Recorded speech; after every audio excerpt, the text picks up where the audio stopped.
Assalamualaikum sahabat semua. Di penghujung malam, agar hari-hari kita setiap hari selalu dibentuk untuk berubah pada hal yang baik, maka izinkan saya berbicara yang tujuannya juga untuk menasihati diri saya sendiri. Ya, kita mulai dengan pikiran kita atau bagaimana kita menyikapi kehidupan. Ketika aku berpikir negatif pada seseorang tanpa ada bukti, tanpa sadar aku telah menghakimi orang. Jadi ketika kita berpikiran negatif pada orang lain tanpa bukti yang nyata, itu berarti kita telah menghakimi orang lain. Itu nasihat pertama. Lalu mudah mana?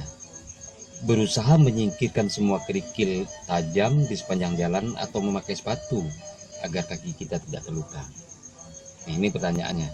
Lalu mudah mana jika kita menyingkirkan kerikil-kerikil tajam atau duri-duri di jalanan dibanding dengan kita memakai sepatu yang tebal untuk menapaki jalanan tersebut? Lantas lebih mungkin mana? Berusaha mensterilkan semua tempat agar tak ada kuman atau memperkuat daya tahan tubuh kita sendiri? Selanjutnya, lebih mudah mana? Berusaha mencegah setiap mulut agar tak bicara sembarangan atau menjaga hati kita sendiri agar tidak mudah tersinggung? Sekarang lebih penting mana? Berusaha menguasai orang lain atau belajar menguasai diri kita sendiri? Lebih mudah mana? Berusaha menguasai orang lain atau menguasai diri kita sendiri? Oke. Nah, sekarang dengarkan ini. Yang penting bukan bagaimana orang harus baik padaku, ucapkan dalam hati, melainkan bagaimana aku berusaha baik pada orang lain. Ya. Bukan orang lain yang membuat aku bahagia, melainkan sikap diriku sendirilah yang menentukan aku bahagia atau tidak. Oke. Setiap waktu yang telah kita habiskan dalam hidup ini tidak akan terulang kembali. Namun ada satu hal yang masih tetap bisa kita lakukan, yaitu belajar dari masa lalu. Belajar dari masa lalu untuk hari ini dan esok yang lebih baik. Itulah alam terkembang menjadi guru.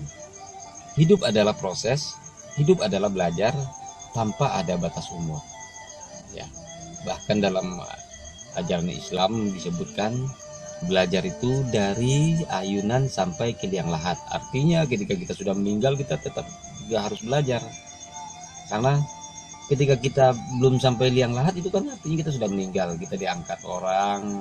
Pelajaran apa maknanya? Agar ketika di saat itu semua orang membicarakan kebaikan kita. Setiap tempat adalah sekolah kehidupan, alam terkembang menjadi guru. Setiap orang adalah guru kehidupan, alam terkembang menjadi guru. Setiap pembenci adalah guru, alam terkembang menjadi guru.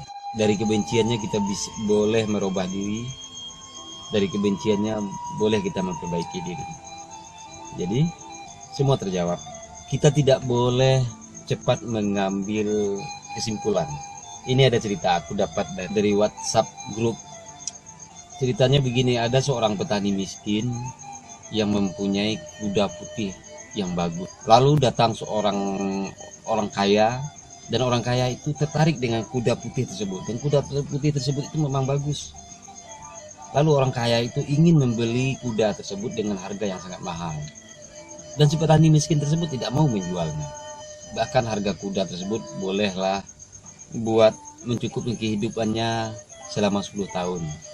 Petani itu tidak mau, karena dia lebih mencintai kudanya. Akhirnya setelah orang kaya itu pergi, tetangga si miskin datang dan mengatakan kepada petani miskin tersebut, "Kamu itu bodoh. Kuda kamu dihargai dengan harga yang sangat mahal, kamu tidak mau.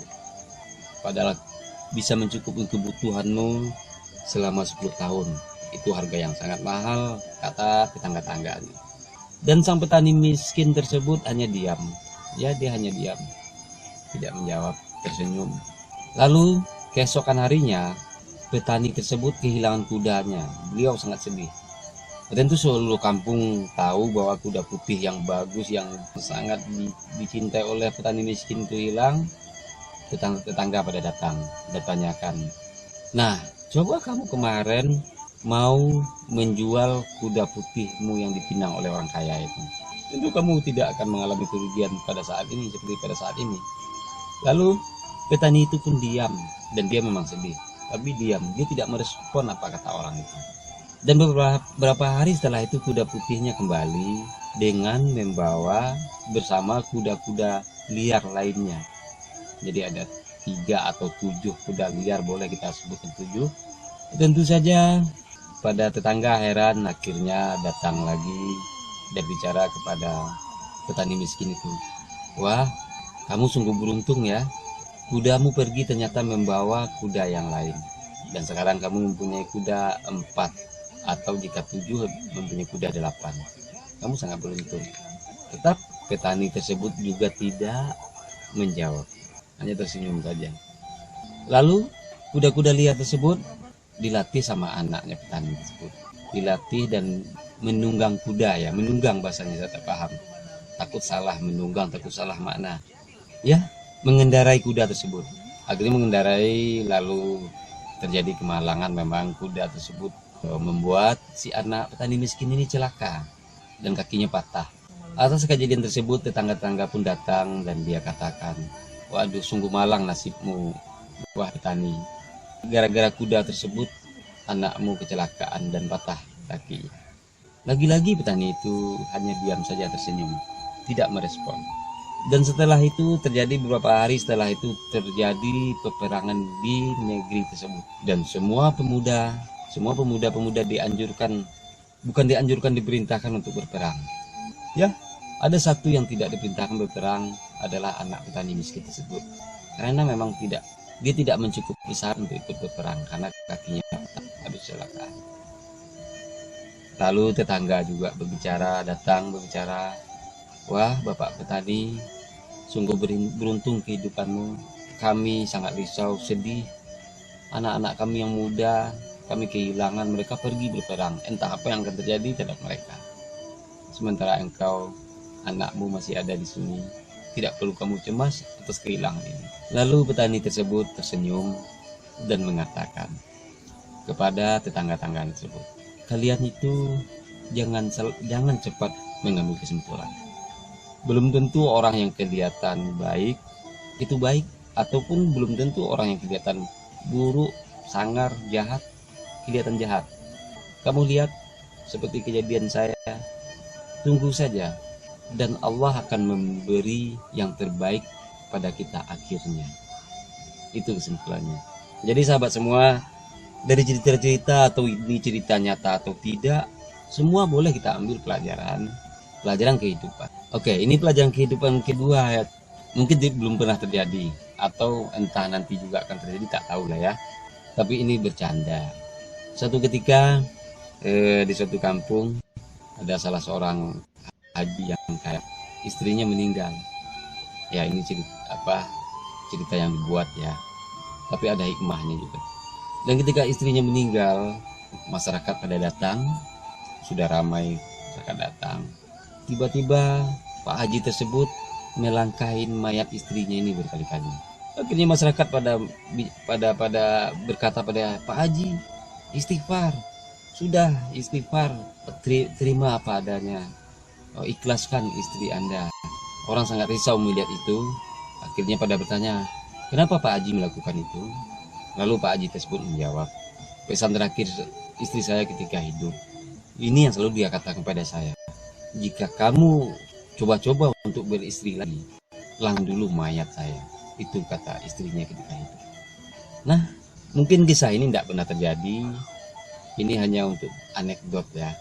Tapi yang jelas begini, andai ini terjadi, lalu ketika seseorang tidak bisa mengawal diri, tidak bisa mengawal keinginannya, dan kebetulan di ketika hidup dia memang takut mungkin sama istrinya untuk kawin lagi, tapi ketika telah kehilangan istrinya, yang dia rasakan adalah timbul kesempatan untuk beristri lagi, sehingga tanpa malu dilangkahin mayat istrinya. Sahabat semua, banyak yang boleh kita ambil pelajaran dari cerita-cerita, dari kisah-kisah, dari riwayat-riwayat, atau cerita yang diceritakan, atau memang cerita yang dibuat-buat. tapi tujuannya itu pasti ada pembelajaran di sebalik itu. Itulah alam terkembang menjadi burung. Jadi sahabat semua, jangan pernah takut dengan persoalannya atau dengan masalah. Tapi satu syaratnya, jangan pernah membuat masalah yang membuat hati orang kecewa, yang membuat hati orang sedih, atau membuat kemalangan pada orang. Tapi ketika masalah datang, jangan pernah takut. Masalah dikirimkan kepada orang-orang bijak adalah agar orang bijak itu bisa dapat pelajaran dari masalah yang datang itu, dan di kemudian hari jalan keluar yang telah ia dapatkan terhadap masalah itu bisa jadi pelajaran buat orang banyak, buat generasi selanjutnya. Jadi jangan risau ya terhadap masalah. Dan satu lagi, masalah atau persoalan dikirim kepada setiap orang itu sesuai dengan kapasitasnya. Jadi jangan pernah berkata, wah tidak ada hidup sesulit hidup saya, tidak ada hidup berat seberat saya. Yakinlah para sahabat, seberapapun beratnya kehidupan sahabat, berapapun beratnya cobaan yang sahabat terima dalam kehidupan, itu adalah kapasitas sahabat. Jadi bukan kapasitas orang lain. Contoh begini, sahabat mempunyai kapasitas cobaan yang berat, lalu cobaan yang berat itu ditimpakan kepada saya, tentu saya tidak mampu. Atau begini, yang lebih mudahnya begini, sahabat mempunyai cobaan hidup yang ringan sekali, lalu cobaan hidup yang memang menjadi haknya sahabat dipindahkan saya dan bukan buat saya, itu saya pasti kesulitan untuk melewatinya karena tidak kapasitas saya, walaupun ringan menurut sahabat atau ringan menurut kalkulasi kita. Coba lihat berapa banyak orang yang tersungkur oleh persoalan ringan, iya kan? Dan walaupun persoalan ringan, sebenarnya tetap kapasitas dia kalau memang diperuntukkan untuk dia. Hanya saja dia tidak mampu mengawal dirinya untuk melewati masalah tersebut atau persoalan tersebut. Jadi jangan takut pada persoalan atau masalah. Tapi yang penting diingat adalah kita jangan bikin masalah. Jangan buat perkara yang membuat orang sibuk semuanya. Dan di dunia maya ini jangan pernah sebutkan kesulitan kita. Ingat, jangan pernah sebutkan kesulitan kita, kepenatan hidup kita, kepedihan kehidupan yang kita alami, jangan pernah. Karena pada intinya semua orang hanya ingin mengetahui keadaan kita, tapi bukan buat membantu. Ingat, bahkan nanti di suatu saat di belakang hari, persoalan yang pernah kita ungkapkan kepada banyak orang tersebut, itu bisa dia jadikan untuk menjatuhkan kita. Ya, itulah alam terkembang menjadi guru. Saya pernah punya pengalaman. Kita sebagai manusia ini adalah makhluk sosial yang memang harus terhubung dengan siapapun, dengan orang satu kampung, satu wilayah, satu negara, satu dunia. Sebenarnya sangat pantas ketika kita kesulitan dan kita mengungkapkan pada seorang, tentu saja seorang itu yang kita anggap mampu untuk mengatasi kesulitan kita. Iya bukan? Dan itu tandanya kita makhluk sosial yang terhubung dan biar saling mengenal apalagi sekampung. Jadi suatu ketika pada waktu lalu saya memang lagi kesulitan keuangan. Jadi saya teringat pada seseorang yang ponakan saya menyampaikan, suruhlah mampir Abang Ben itu di sini biar ngopi-ngopi. Jadi saya punya ponakan berasumsi bahwa orang itu baik dan memang pengen betul dia senang kalau saya datang karena dia sibuk. Tapi saya tak mau datang, tak pernah datang. Jadi ketika saya kesulitan, ponakan saya juga bilang bahwa orang itu baik, orang kaya, haji pula kan, kaya haji pula. Lalu disebutkan kekayaannya itu juga di atas miliaran. Karena dapat informasi seperti itu, dan saya adalah makhluk sosial yang boleh saja mengungkapkan keadaannya, mungkin memang harus ada jalan keluarnya. Saya teleponlah orang tersebut. Saat telepon saya katakan bahwasanya saat ini saya lagi perlu uang, bolehkah saya meminjam uangnya? Meminjam, bukan meminta. Lalu dia jawab, mohon maaf pada saat ini belum bisa. Oke, sudah berlalu hari. Suatu ketika biasa kan seseorang itu punya pandangan politik yang berbeda, Dan ketika ada pemilihan presiden dan saya menjagokan Pak Jokowi dan orang tersebut menjagokan yang lainnya. Dan saya siapapun, saya paling benci orang yang suka menjelekkan orang lain. Paling benci orang yang menjelekkan orang lain atau sengaja menjatuhkan orang lain dengan menjelek-jelekannya. Dan ketika itu memang banyak pendukung calon presiden yang satunya lagi suka menjelekkan, banyak mengeluarkan berita-berita bohong untuk menjelekkan calon presiden saya Jokowi. Akhirnya dalam postingan Facebooknya sering saya bilang jangan begitu. Kalau memang mau menjagokan seorang, kebaikannya aja yang diberitahu. Apa saja hal yang telah dia kerjakan beritahu. Tapi jangan menjelekkan lawan-lawan politiknya. Apalagi menjelekkannya tidak ketemu kebenarannya. Itu sudah fitnah. Ingat, itu juga nanti akan diperhitungkan jika kita seorang muslim yang mempercayai kehidupan di akhir nanti. Apapun yang kita ungkapkan tentang orang lain yang tidak ada kebenarannya, kita akan bayar. Percaya, kita akan bayar. Kecuali kita minta maaf pada orang tersebut. Dan saya ketika benci seorang perangainya, manusianya saya tidak benci. Ketika saya benci, saya diam. Ketika saya tidak suka, saya diam. Saya tidak benci. Ketika saya tidak suka perilakunya, saya diam. Nah, akhirnya orang tersebut sengaja memblokir saya setelah saya komentarin agar jangan begitu, tidak baik.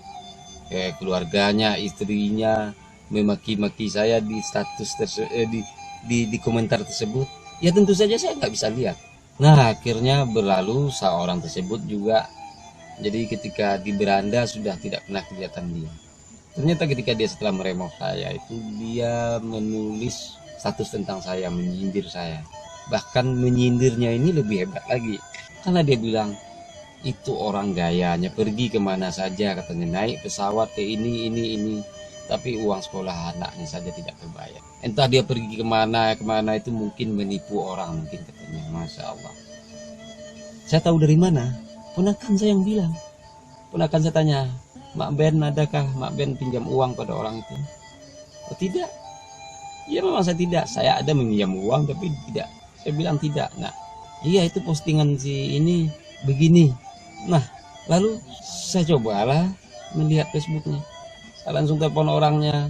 Tapi saya tidak bahas itu. Saya telepon orangnya, Dinda, kamu remove saya. Oh iya Kanda, saya hati saya hibah sama Kanda, katanya. Karena Kanda komentar langsung di ini saya, seharusnya kan Kanda inbox. Padahal saya mengingatin dengan sopan. Ya, akhirnya ya maafin Kanda, nanti saya ajukan teman lagi, katanya. Oh ya sudah, terima kasih, saya ucapkan itu. Tapi ingat apa yang dia lakukan? Yang dia lakukan adalah seperti yang saya katakan tadi. Jangan pernah ungkapkan kesusahan hidup, kesulitan kita, apalagi di dunia maya, di Facebook atau apapun. Karena pada dasarnya orang hanya ingin tahu keadaan kita, tapi bukan buat bantu. Dan contohnya seperti kejadian di diri saya. Sebagai makhluk sosial, ketika saya kesulitan, wajar saya untuk mencoba mencari jalan keluar. Ketika soal uang tentu meminjam. Tapi sudah uang tidak dapat. Dan ketika minjam itu kan tidak berkeluh kesah sama orang lain. Cuma bilang saat ini saya perlu uang untuk sekolah anak saya. Jadi bukan berkeluh kesah. Tapi di akhirnya ternyata itu jadikan buat menjatuhkan saya. Tapi tidak ada gunanya dia menjatuhkan saya. Karena kenapa? Dia juga remove saya dulu sebelum buat postingan seperti itu. Dan tujuannya apa? Saya ketika itu memang tetap sering dipanggil orang. Inilah, ini buah ikhlas. Saya kemana saja pergi ngobatin orang, ya saya naik pesawat. Dan jauh-jauh, tidak mungkin saya jalan kaki. Dan ketika saya diundang, saya selalu dibawa makan ke tempat-tempat mewah. Ya, dan saya selalu diservis. Tapi walau demikian kan tentu saja di saat-saat senggang ada kesulitan saya ketika akhirnya saya ungkapkan itu. Tapi dibuatlah postingan seperti itu. Naik pesawat pergi kemana-mana ini itu. Entah apa yang dia lakukan, mungkin dia menipu orang kan. Alhamdulillah, itu kalau saya. Nah, sahabat semua tiru cara saya mengatasi hinaan. Mengatasi hinaan orang, jangan kita balas penghinaan lagi, atau jangan kita mencari pembenaran karena tak guna.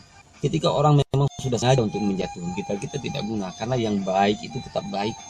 Ingat, yang baik itu tetap baik. Kalau baik tidak perlu pembelaan. Hanya orang yang tidak baik dia akan membela dirinya supaya kelihatan baik. Itu. Jangan macam-macam dengan perkara hati, dengan perkara kalbu, dengan perbuatan. Atau ketika orang mencerca, jangan pula perlu dibalas cercaan. Tiada guna. Kecuali sahabat sama bodohnya dengan orang tersebut. Ya kan? Itu sebabnya saya di Facebook ini tidak ada memblokir orang. Ada pernah satu kali saya memblokir orang karena postingannya adalah gambar-gambar yang tidak baik. Maaf, bukan sok suci. Saya laki-laki dan siapapun laki-laki tetap suka melihat yang indah-indah. Jadi bukan soal munafik, tapi yang jelas ini mengganggu. Kalaupun dia suka hal-hal seperti itu, ya dia pakai buat dirinya sendiri, jangan sampai dia postingkan. Tentu teman-temannya akan lihat, atau teman-temannya atau anak-anaknya segala macam. Begitu. Itu saya pernah blokir orang. Dan bagi saya, ketika ada orang yang bertentangan pola pikirnya dengan saya, tidak masalah bagi saya. Ketika saya tidak suka, saya diam. Ada memang karena kita terhubung secara baik, saya menghormatin dia, dia juga menghormatin saya. Tapi ketika banyak postingan yang bertolak belakang dengan jiwa saya, akhirnya saya ngambil kesimpulan bahwa, wahai Beni, ketika engkau tidak suka, lebih baik engkau diam. Hidup ini adalah pilihan, dan pilihlah apapun yang baik buat diri kita. Pilihlah apapun yang memberdayakan diri kita. Tapi sekedar dipahami sahabat semua, saya bukanlah bangsa ulama atau bangsa ustadz. Ini ada perbedaannya. Saya adalah guru dari murid saya, dan bukan guru dari yang bukan murid saya. Tapi ketika yang bukan murid saya tetap memanggil saya guru, saya sangat senang. Alhamdulillah, saya berterima kasih. Dan ketika juga ada katakan saya tidak gurunya, alhamdulillah, karena ada memang beberapa murid saya yang dia menapakkan kehidupan dunia pemberdayaan diri ini juga. Mulai namanya dikenal, akhirnya dia takut mengakui saya gurunya. Tapi bagi saya itu normal saja, dia takut itu karena memang ketika orang tahu bahwa guru dia itu adalah saya, dia takut nanti orang yang seharusnya belajar dia belajar ke saya. Tapi intinya seharusnya tidak perlu ditakutin karena rezeki itu tidak tertukar. Sahabat lihat coba, Dodi Magis coba lihat. Dia orang terkenal tapi tetap mengakui saya gurunya. Bahkan pelatihannya pun tetap semakin ramai. Apa yang bisa diambil kesimpulan dari hal ini? Ternyata menghormati guru kita, walaupun kita sudah menjadi orang nomor satu, mengakui guru kita itu membawa rahmat, membawa kebaikan. Hanya orang-orang yang berjiwa kerdil yang tidak mau seperti itu, yang lupa berterima kasih. Dan ingat, bagi saya tidak perlu berterima kasih. Demikian sahabat semua, doa sukses dari saya, berkelimpahan, semakin baik, semakin mengetahui dan menyadari bahwa dirinya manusia dan memperlakukan manusia yang lainnya sebagaimana seharusnya manusia diperlakukan. Dan ingat, manusia adalah makhluk sosial, dan alam ini, dunia ini adalah untuk menjaga dan memperbaikinya manusia yang dapat tanggung jawab. Dan itu hanya bisa ketika setiap manusia memperbaiki dirinya, maka alam semesta ini akan baik. Oke? Assalamualaikum warahmatullahi wabarakatuh.